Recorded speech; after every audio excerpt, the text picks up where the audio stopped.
देखिए ये हमारा एनसीईआरटी चैप्टर 3 है। अब इन्होंने मिक्स नहीं कर रखा है, मोशन ने प्लेन अगला चैप्टर बना दिया है और मोशन ने स्ट्रेट लाइन यहां छोड़ा है। Chapter 3 this is motion in a straight line. आज इसी बुक से कुछ जिक्र करेंगे, कुछ बातों का कि क्या आपको कर लेना चाहिए क्या नहीं। इसमें मैं अगर आगे बढ़ूं, मैं अभी आपको कोई ये थ्योरी पार्ट नहीं पढ़ा रहा हूं यहां से, मैं इसके शॉर्ट एग्जांपल्स ले रहा हूं, फिर एक्सरसाइज पे चलूंगा।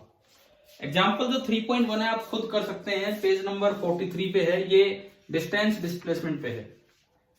एग्जांपल 3.2 ये जनरल इक्वेशंस ऑफ मोशन पे है, v equal to dx by dt type इस तरह से, और एवरेज वेलोसिटी कैसे निकालते हैं ये ट्राई करने हैं।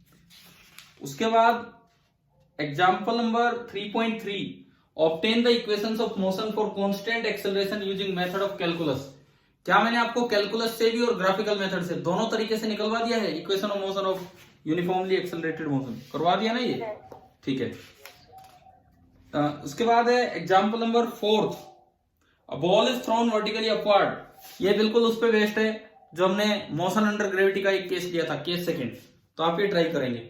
एग्जांपल नंबर 5 ये फ्री फॉल के ऊपर ही है कि अगर आप एयर रेजिस्टेंस को इग्नोर करते हैं तो क्या होगा।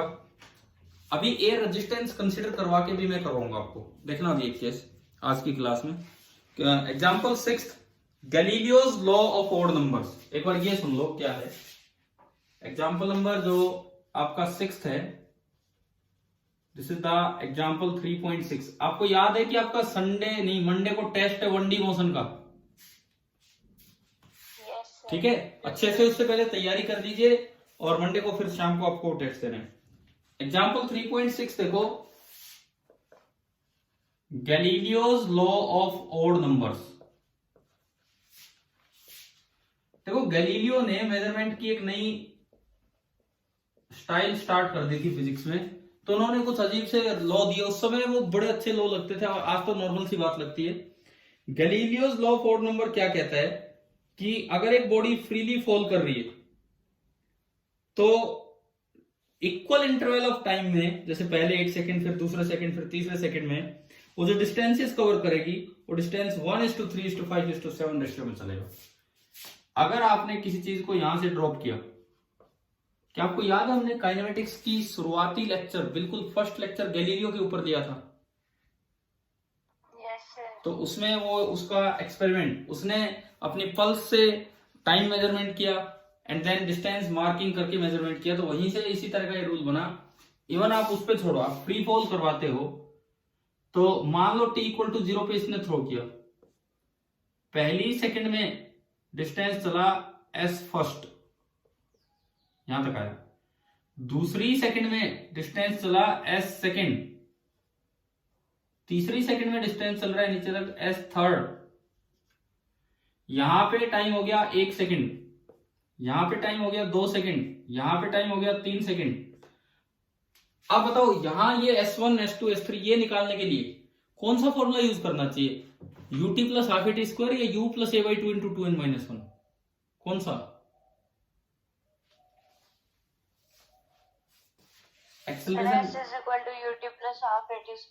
उससे s सेकंड कैसे आएगा, मैं s सेकंड डायरेक्ट लिखना चाह रहा हूं, उससे s सेकंड डायरेक्ट कैसे आएगा, ut plus half at square. ut plus half at square तब लगता है जब u यहां होता, अभी तो u कहीं और है, तो आप s nth का फॉर्मूला यूज करो, ut 0, ut नहीं sorry, u plus a/2 into 2n-1, u plus a/2 into 2n-1, तो u कितना 0 plus a/2 g/2 into 2n-1। इस इंटरवल के लिए n है 2, इस इंटरवल के लिए n है 3, इस इंटरवल के लिए n है 1, तो 2n2 इंटू 2 4-1 3 आ गया।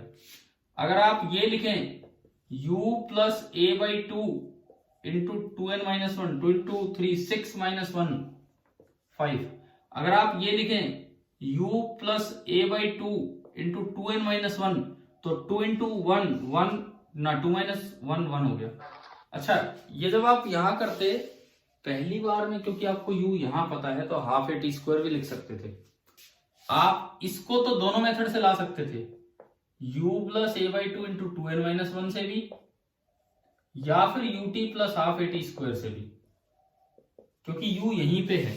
लेकिन इन दोनों को लिखने के लिए आपको ut plus half at square use नहीं करना, बिकॉज उसमें तो 1 और 2 दोनों जुड़ के आएगा। यहां लगाओगे तो 1, 2 और 3 जुड़ के आएगा।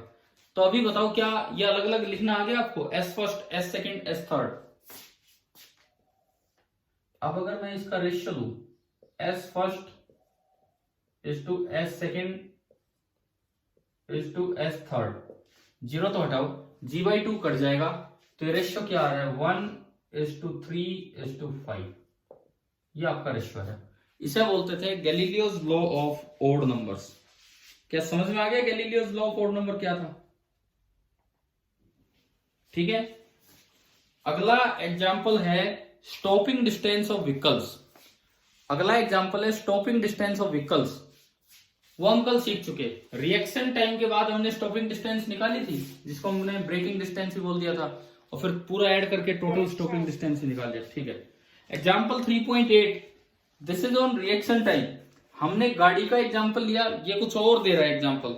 ये कह रहा है कि आपने एक स्केल पकड़ रखा है, एक रूलर पकड़ रखा है ऊपर, और आप उसको छोड़ते हो। कोई आपके सामने आपका दोस्त उसे देख रहा है, तो उसने ये देखा कि आपने वो छोड़ा, तो उसके कितनी देर बाद वो रिएक्ट कर पाया उसे पकड़ने के लिए।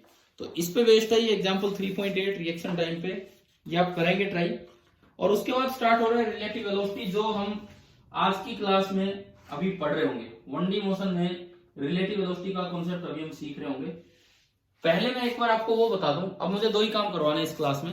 एक तो 1D मोशन में रिलेटिव वेलोसिटी, और एक अगर एयर रेजिस्टेंस भी प्रेजेंट है तो कैसे मोशन अंडर ग्रेविटी को एनालाइज करना है, ये देखिए आप। तो सबसे पहले हम सीख रहे हैं motion under gravity.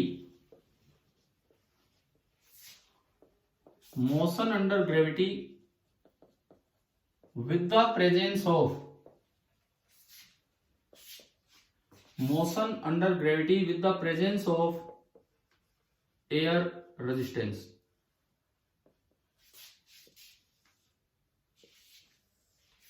motion under gravity with the presence of air resistance।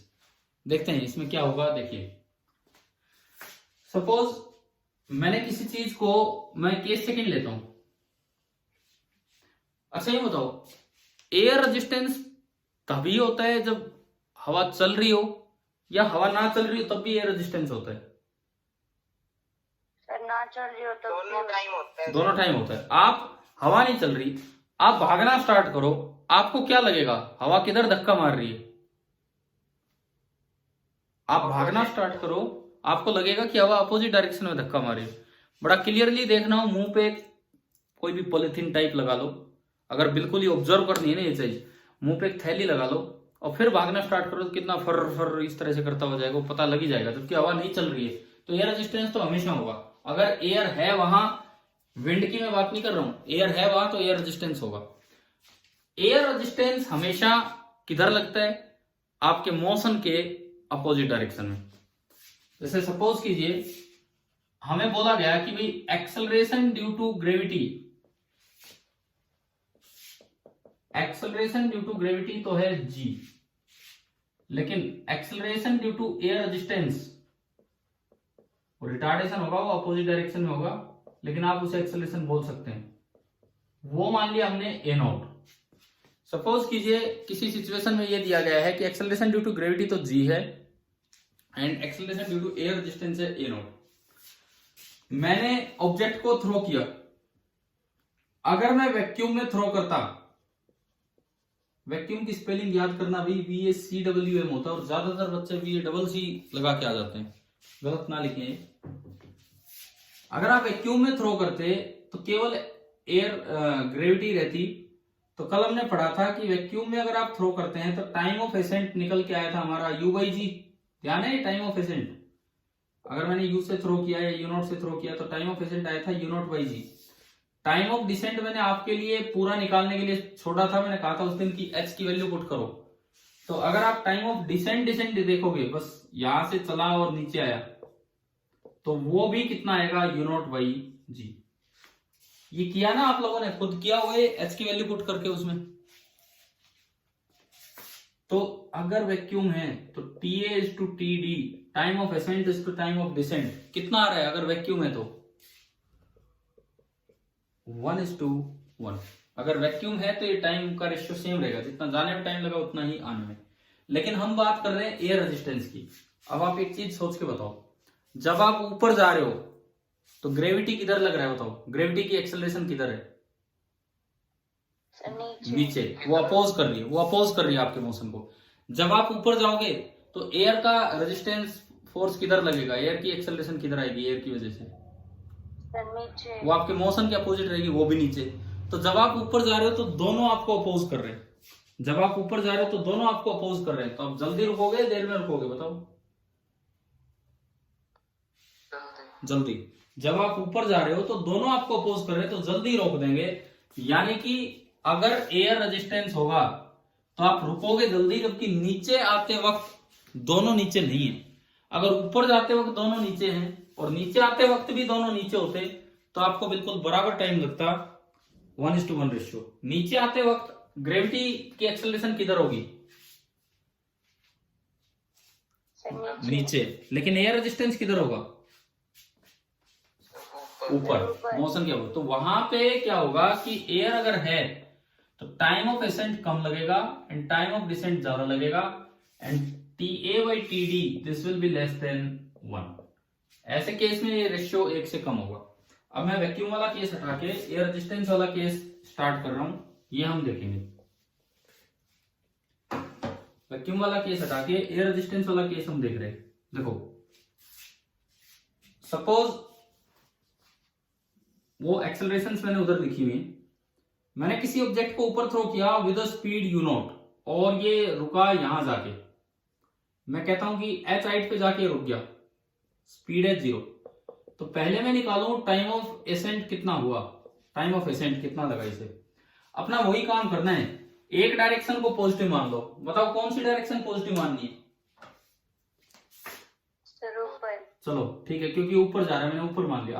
अब इसको फिक्स रखो, ऊपर वाली डायरेक्शन ही पॉजिटिव रखो, चाहे ऊपर जाए चाहे नीचे। ठीक है, अब देखते हैं, लिखेंगे वही 5 चीजें, U A T S V, उसी सीक्वेंस में मैं लिखता हूं हर बार। इनिशियल स्पीड ये हम कहां से कहां देख रहे हैं, ए टू बी। पॉजिटिव होगी कि negative? Initial speed positive. U will be equal to u naught. Acceleration बताओ कितना होगा, वो सामने दिए हुए कि ये दो चीज माइनस जी। बस जी, बस इतना ही जी। अरे आप किस में हो? सर माइनस जी। और बोलो जी।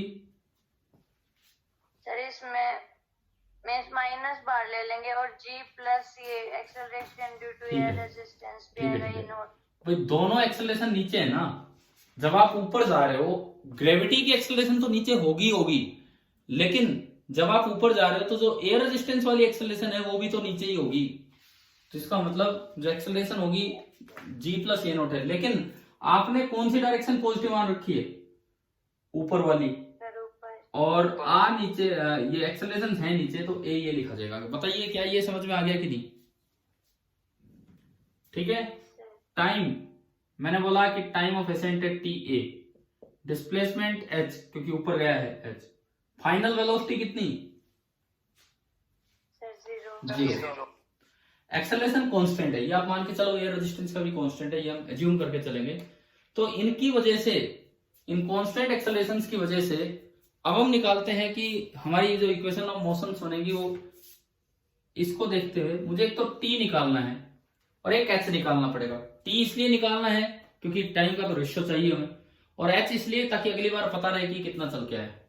तो पहले मैं टी निकालता हूं। देखो ये नॉन है, ये नॉन है और ये नॉन है, ये दोनों आपके अननोन है। यू ए और वी पता है, टी चाहिए। यू ए और वी पता है, टी चाहिए। कौन सी इक्वेशन? ये तो छाटना आ गया ना कि कैसे हम अपनी इक्वेशन जज करें कि भाई क्या लगानी है। ठीक है, वी कितना? 0। यू नॉट ए की जगह minus of g plus a naught and t की जगह टाइम ऑफ एसेंट। यहां से अगर आप देखते हो तो टाइम ऑफ एसेंट कितना निकल के आया, u naught upon g plus ए।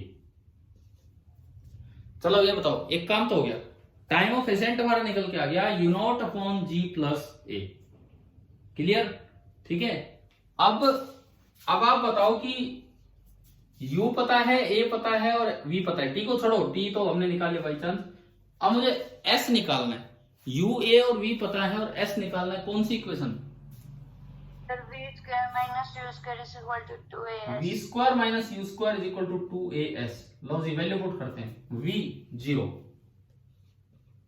माइनस u नॉट, तो u नॉट का स्क्वायर 2 इंटू a की वैल्यू नेगेटिव पुट होगी तो एक माइनस बाहर आ गया, a की जगह g प्लस ए नॉट और इंटू s की जगह प्लस का h।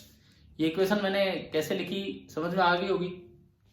ठीक है, माइनस से माइनस कट गया और h कितना आ गया, h आया u naught square upon 2 times g plus a not. h क्यों निकाला जबकि हमें तो टाइम का रेशियो चाहिए, टी ए टी डी चाहिए, फिर ये h क्यों निकाला हमने u की टर्म्स में? ताकि जब ये लौट के आए तो आपको डिस्प्लेसमेंट पता रहे। चलिए भाई, पहला काम हो गया a टू b। अब मैं लिखूंगा b टू a। पहला काम होने के बाद अब मैं लिखूंगा b टू a। तो b टू a अगर आप देखते हैं b से लेके a तक, तो ये नीचे उतारना होगा इस बार। अगर ये h हाइट ऊपर गया है तो उतरेगा कितना, h ही उतरेगा। अब मैं कहता हूं t इक्वल टू 0 ये टाइम मान लो, यहां से शुरुआत की। मान लीजिए आपने ऊपर की डायरेक्शन कोई पॉजिटिव माना, कोई जरूरत ही नहीं है चेंज करने की, इसके अकॉर्डिंग भी सब कुछ सही चलेगा। इसका डिस्प्लेसमेंट ये होगा और नीचे उतरने में जो ये टाइम लेगा that will be equal to T d. देखो इनिशियल स्पीड कितनी इस बार बताइए, जब यहां से शुरू हुए माइनस यू नॉट, यहां से यू नॉट से स्टार्ट हो रहा है। अब यू नॉट का तो कोई रोल ही नहीं है, यू नॉट तो ए टू बी में ए लेफ्ट में गलत दिख नहीं रहा। अच्छा ठीक है, लो अब बताओ इनिशियल स्पीड जब ये बी से स्टार्ट होगा ये पे आना, तो इनिशियल स्पीड कितनी होगी? सर जीरो, क्योंकि वो वहां रुक के स्टार्ट हुआ होगा ना, रुक के स्टार्ट हुआ तो दिस इज 0। एक्सेलरेशन बताओ। पहली बात, जब ये नीचे आएगा तो ग्रेविटी तो नीचे ही होगी, लेकिन जो एयर रिटार्डेशन है वो ऊपर होगा, वो थोड़ा कम होगा तभी तो नीचे आ रहा है। और ऊपर वाली डायरेक्शन आपने पॉजिटिव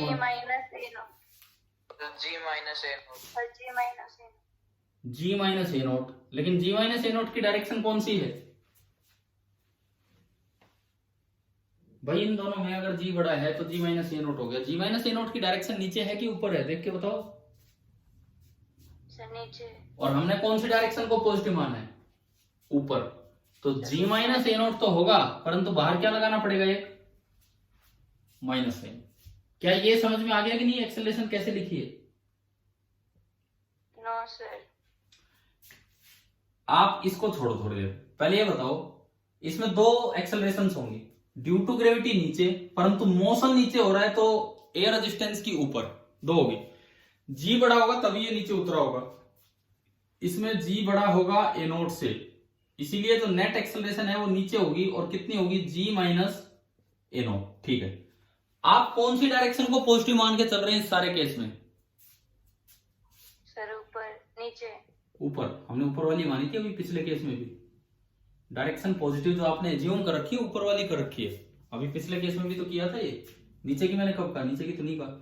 अब इसकी एक्सेलरेशन नीचे है जी माइनस ए नोट, लेकिन आपने डायरेक्शन पॉजिटिव ऊपर मान रखी है, तो बताओ जी माइनस ए नोट लिखूं या उसके बाहर एक माइनस लगाऊं? माइनस। आ गया समझ में? सभी को आ गया ना समझ में? Acceleration minus ji minus a note. Yes sir. Time नीचे उतरने का जो टाइम है that will B T D. इस बार डिस्प्लेसमेंट बताओ, प्लस एच होगा कि माइनस एच होगा?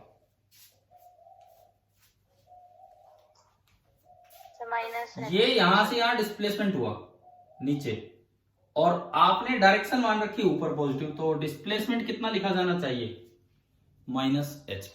मैं आपको एक चीज सिखा रहा हूं कि आपको अपनी एज्यूम्ड डायरेक्शन को चेंज करने की जरूरत नहीं है। जो पॉजिटिव ऊपर जाते वक्त माना उसी को नीचे आते वक्त मान सकते हो। बस ये चीजें ढंग से लिखो। और फाइनल वेलोसिटी जीरो नहीं होगी क्योंकि ये तेजी से टकराएगा। क्या फाइनल वेलोसिटी मैं डायरेक्ट यू नॉट लिख सकता हूं? Yes sir. क्यों? क्योंकि सेम हाइट लेवल पे वेलोसिटी का मैग्नीट्यूड सेम होता है। कल बताए थे, उस दिन एक पॉइंट बताया था, सेम हाइट लेवल पे वेलोसिटी का मैग्नीट्यूड सेम है। अगर नहीं भी बताया तो अब बताता हूं, सुने, अभी बता रहा हूं, सुनिए। अगर केवल वैक्यूम हो, आप किस चीज को ऊपर फेंकते हैं, ऊपर से जब वो नीचे आती है तो एक हाइट लेवल पे ऊपर जाते वक्त जो स्पीड थी उसी हाइट लेवल पे नीचे उतरते वक्त भी वो स्पीड होती है। लेकिन वो तब है जब वैक्यूम हो। यहां तो हम कौन सा केस ले रहे हैं? एयर रेजिस्टेंस वाला केस हम ले रहे हैं, एयर रेजिस्टेंस वाला केस। तो अगर आप एयर रेजिस्टेंस वाला केस लेंगे तो हमें नहीं पता फाइनल वेलोसिटी उस लेवल पे सेम होगी या नहीं होगी।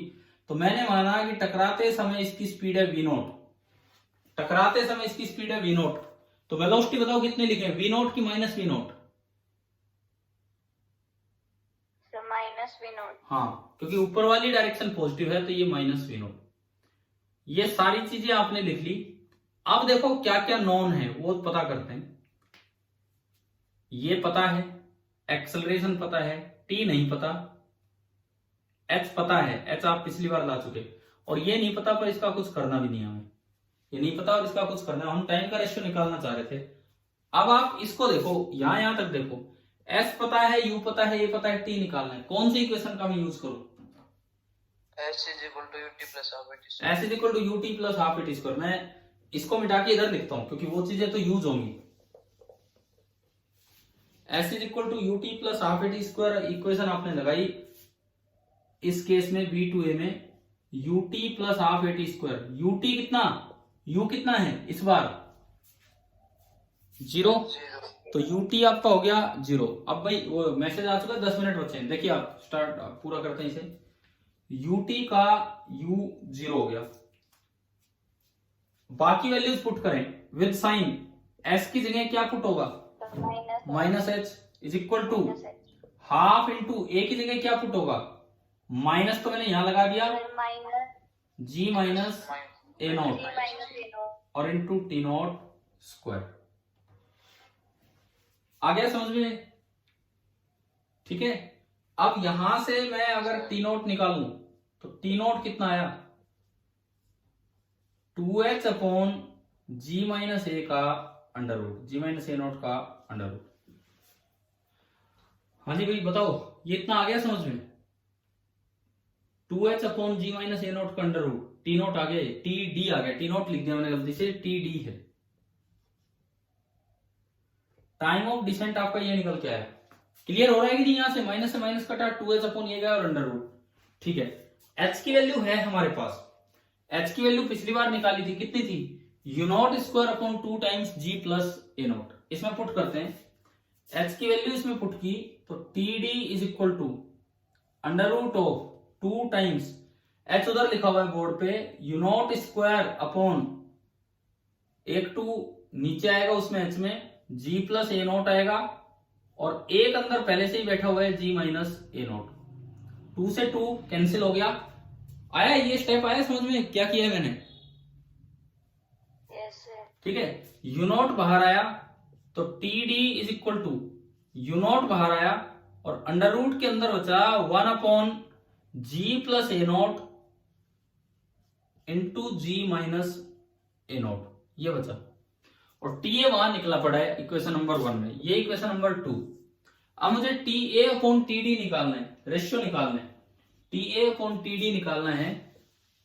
आप ये चीज अगर कोई ना नोट कर पाओ तो मैं वीडियो लेक्चर तो अपलोड करता ही हूं, आप देख लिया कीजिए उसमें थोड़ा आगे पीछे करके कि भी क्या है क्या नहीं, अगर कुछ मिस हो जाए तो। इक्वेशन 1 से आपने इक्वेशन 2 को डिवाइड किया। अब एक फॉर्मूला आएगा जो हम याद रखेंगे क्योंकि इतना काम बार बार इन सवालों में नहीं करेंगे हम। T a upon t d, तो टी ए तो मैंने लिखा u naught upon g plus a naught, वो ए नॉट था जो उसमें है, ए नॉट है ड्यू टू एयर रेजिस्टेंस। और टी डी जब आप करोगे तो इसका रेसिप्रोकल कर दो और मल्टीप्लाई कर दो, तो ऊपर एक तो गया जी प्लस ए नॉट एक है under root g minus a naught और डिवाइडेड बाई यू, ये मैंने उल्टा करके यहां पे लिख दिया। यू नॉट से यू नॉट कैंसिल, और बताओ under root g plus a naught से एक अंडर रूट कट जाएगा, दिख रहा है ना आपको यहां पे। ये बताओ क्या फॉर्मूला बना, टी अपॉन टी डी का क्या फॉर्मूला बना, बोलो।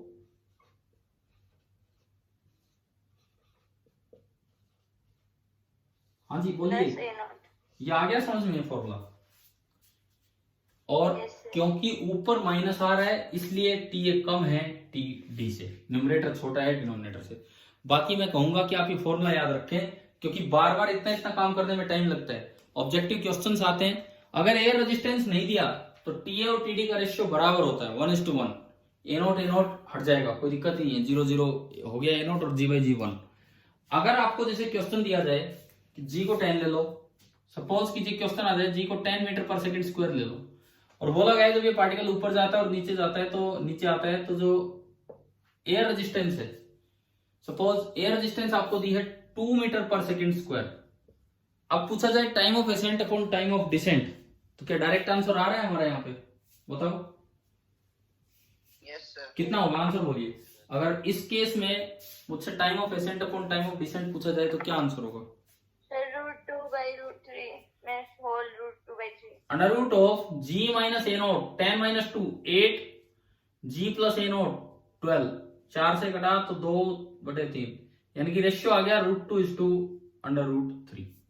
तो अभी बताओ एयर रेजिस्टेंस का रोल समझ में आया? 1D मोशन में एयर रेजिस्टेंस का क्या रोल है?